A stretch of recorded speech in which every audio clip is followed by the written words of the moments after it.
Bismillahirrahmanirrahim. Friends, today we have a topic on differences between pulmonic and aortic stenosis. हमने शुरू किया था obstructive defects, obstructive congenital defects. So उसमें हमने co-irritation of the aorta, pulmonic stenosis and aortic stenosis, ये 3 major defects थे हमारे course curriculum में, क्योंकि हमने तीनों जो है वो डिस्कस कर दिए. आज का जो हमारा टॉपिक है differences between pulmonic and aortic stenosis. So aortic stenosis and pulmonic stenosis हम पहले डिटेल के साथ डिस्कस कर चुके हैं. अगर आप लोगों ने वो लेक्चर्स नहीं देखे हैं तो काइंडली वो लाजमी देख लें इससे पहले, क्योंकि उसके बगैर ये समझना मुश्किल है. Differences between pulmonic and aortic stenosis हम क्यों पढ़ रहे हैं? क्योंकि एओर्टिक एंड पल्मोनिक स्टेनोसिस में डिफरेंशिएट करना थोड़ा मुश्किल होता है, क्योंकि इसके कॉम्प्लिकेशंस, इसके रिस्क फैक्टर्स, इसके साइंस सिम्टम्स, ये अगर हम देखें तो ये बिल्कुल सेम लगता है. सो इसलिए हम इसको डिफरेंशिएट करते हैं कि पल्मोनिक स्टेनोसिस और एओर्टिक स्टेनोसिस में जो मेजर डिफरेंसेस है वो क्या है, ताकि हमें डायग्नोज करने में आसानी हो कि कौन सा पेशेंट एओर्टिक स्टेनोसिस का है और कौन सा जो है वो पल्मोनिक स्टेनोसिस का है. सो ये है हमारे पास पल्मोनिक स्टेनोसिस के डिफरेंसेस और ये हमारे पास एओर्टिक के. सो फर्स्ट वन है हमारे पास स्टेनोसिस इन पल्मोनिक वॉल.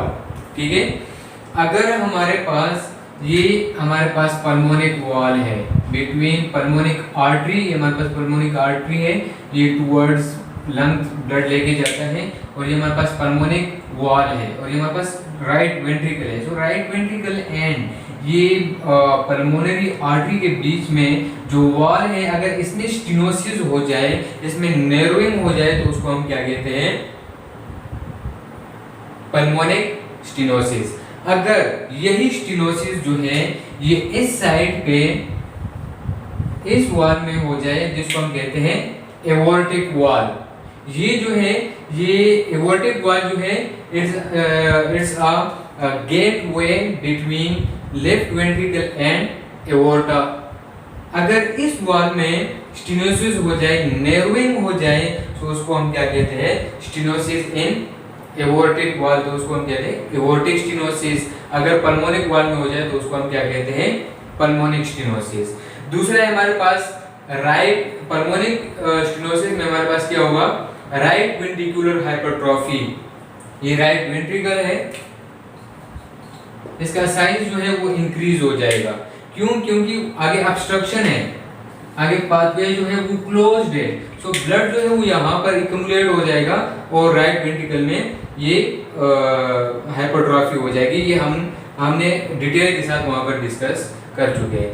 पल्मोनरी हाइपोटेंशन, इसमें राइट वेंट्रिकुलर हाइपरट्रॉफी होगी पल्मोनिक स्टेनोसिस में, जबकि अगर हम इसमें देखें एओर्टिक स्टेनोसिस में तो हमारे पास लेफ्ट वेंट्रिकुलर हाइपरट्रॉफी होगी इस साइड का. ये क्यों? क्योंकि यहाँ पर एओर्टिक वॉल में ऑब्स्ट्रक्शन है. सो ब्लड जो है वो लेफ्ट साइड पर एक्युमुलेट होगा और हाइपरट्रॉफी जो है वो लेफ्ट साइड पर होगी. तीसरा है हमारे पास पल्मोनरी हाइपोटेंशन इन पल्मोनिक स्टेनोसिस. पल्मोनिक स्टेनोसिस में हमारे पास पल्मोनरी हाइपोटेंशन होगा. हमारे पास 2 किस्म के सर्कुलेशन होता है, एक सिस्टेमिक, दूसरा हमारे पास पल्मोनरी, एंड तीसरा भी हमारे पास होता है कार्डियक सर्कुलेशन.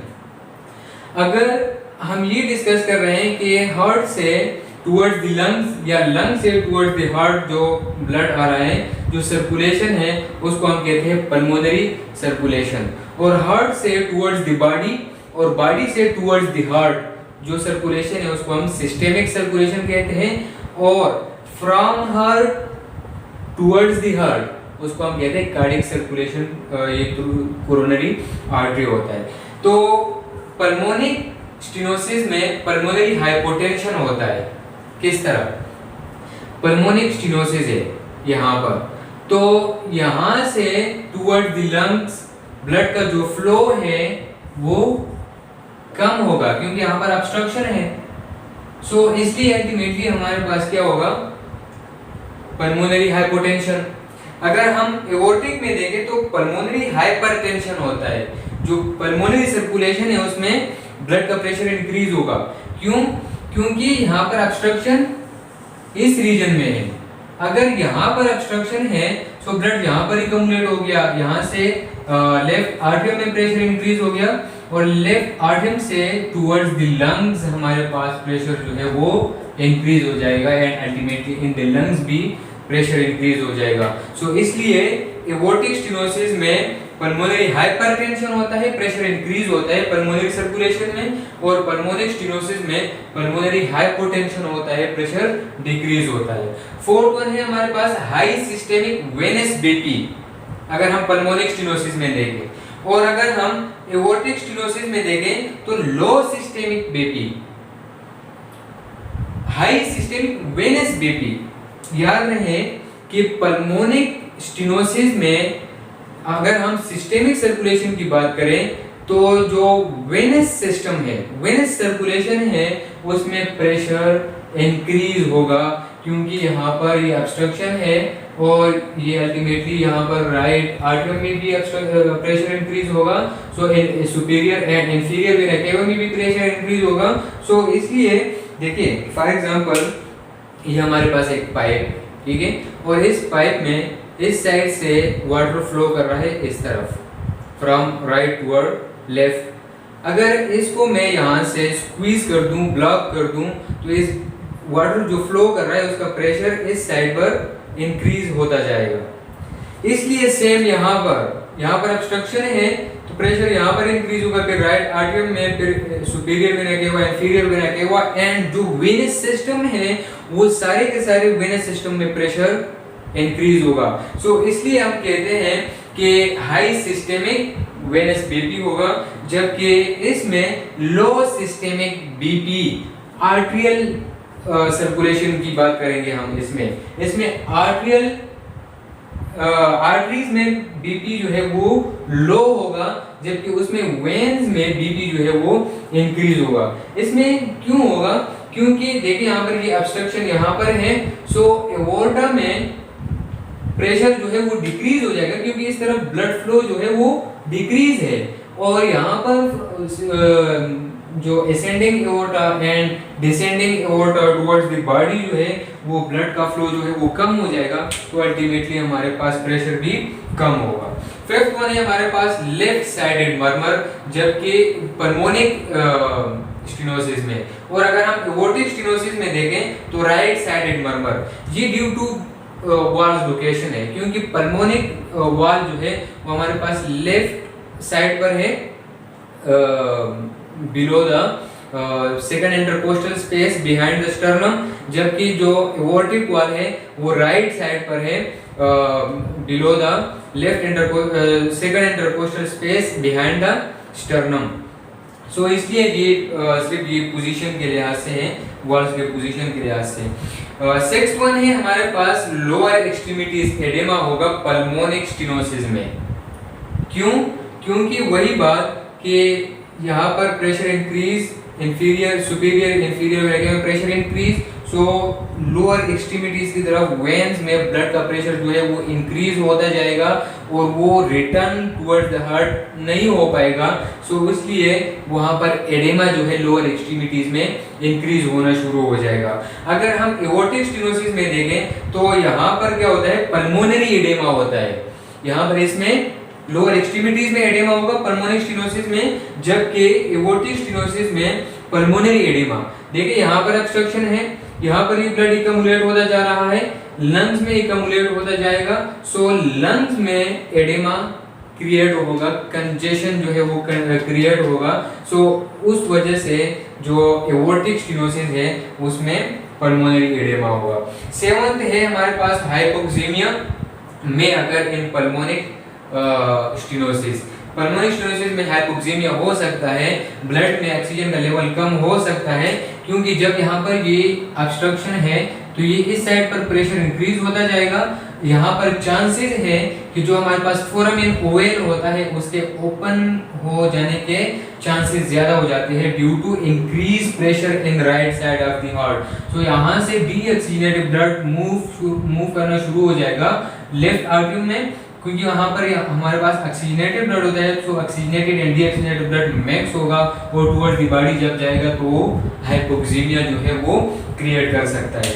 जबकि अगर हम एवोर्टिक में देखें तो यहाँ पर नो हाइपोक्सीमिया, यहाँ पर ऑब्स्ट्रक्शन है, फिर भी ये डिपेंड करता है, अगर ये बिल्कुल जो है ये ब्लॉक है फिर तो होगा hypoxaemia due to low flow of blood. अगर ये थोड़ा बहुत यहाँ से पास आउट होता है तो इसमें हाइपोक्सीमिया नहीं हो सकता, क्योंकि यहाँ पर जो है वो oxygen saturated rich saturated blood जो है वो जा रहा है टुवर्ड्स दी बॉडी।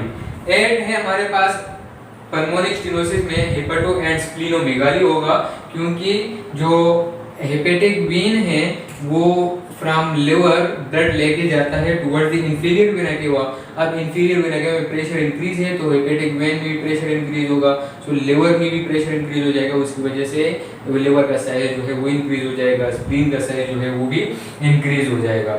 अगर हम इसमें देखें तो इसमें लिवर में डैमेज हो सकता है due to low blood flow, लेकिन इसमें क्या होता है हेपेटोमेगाली और उसमें हेपेटोमेगाली नहीं होगी, क्योंकि उसकी तरफ ब्लड का फ्लो जो है वो डिक्रीज है। इसमें 9 पॉइंट है एलिवेटेड जेवीपी इन पल्मोनिक स्टेनोसिस। जो जुगुलर वेन प्रेशर है हमारे पास, जो जुगुलर वेन है जो हेड से ब्लड लेके आता है टुवर्ड्स द हार्ट इन और शामिल करवाता है उसको सुपीरियर वेना केवा में, तो उसको हम कहते हैं जुगुलर वेन। अब जुगुलर वेन प्रेशर जो है वो भी इंक्रीज है, क्योंकि जो सुपीरियर वेना केवा है उसमें प्रेशर इंक्रीज, तो जुगुलर वेन में भी प्रेशर इंक्रीज होगा। अल्टीमेटली ऊपर जाते जाते जिस साइड पर हम जाएंगे तो प्रेशर, जितना भी हम पीछे जाएंगे तो प्रेशर जो है वो इंक्रीज होता जाएगा। अगर हम इसमें देखें तो लो जुगुलर वेन प्रेशर, तो इसमें जुगुलर वेन का प्रेशर जो है वो डिक्रीज क्यों होगा, क्योंकि ऑब्स्ट्रक्शन यहाँ पर है, ब्लड यहाँ पर टुवर्ड्स द एओर्टा सही तरह इससे अमाउंट ऑफ ब्लड जो है वो कम मूव करता है टुवर्ड्स द एओर्टा, सो यहाँ से हेड की तरफ ब्लड का अमाउंट कम होगा, तो अल्टीमेटली हमारे पास जो जुगुलर वेन प्रेशर है वो भी कम हो जाएगा। लेकिन इसमें चांसेस हो सकते हैं कि जो एओर्टिक स्टेनोसिस है इसमें भी प्रेशर इंक्रीज हो, क्योंकि जब इस साइड पर प्रेशर इंक्रीज होना शुरू होता है तो अल्टीमेटली इस साइड पर भी प्रेशर इंक्रीज होना शुरू हो जाएगा इन सिवियर केस। अगर यहाँ पर भी प्रेशर इंक्रीज होना शुरू हो गया तो सुपीरियर वेना केवा में प्रेशर इंक्रीज होगा, तो जीवीपी हमारे पास इसमें भी फिर इंक्रीज मिलेगा। लास्ट वन है हमारे पास पल्स। पल्मोनिक स्टेनोसिस में अगर हम देखें तो पल्स जो है लो एक्सट्रीमिटी से जो हम पल्स लेते हैं वो पल्पेबल होता है, वो हम पल्पेट कर सकते हैं इन एओर्टिक पल्मोनिक स्टेनोसिस। जबकि एओर्टिक स्टेनोसिस में ये पल्स जो है ये बहुत वीक होगा, एटलीस्ट कि ये पल्पेट भी नहीं हो पाएगा। क्यों पल्मोनिक स्टेनोसिस में ये पल्पेबल होता है और क्यों एओर्टिक स्टेनोसिस में ये इम्पल्पेबल या बिल्कुल वीक होता है, इसका रीजन जो है वो आप लोग बताएंगे in below comment section. Thank you so much.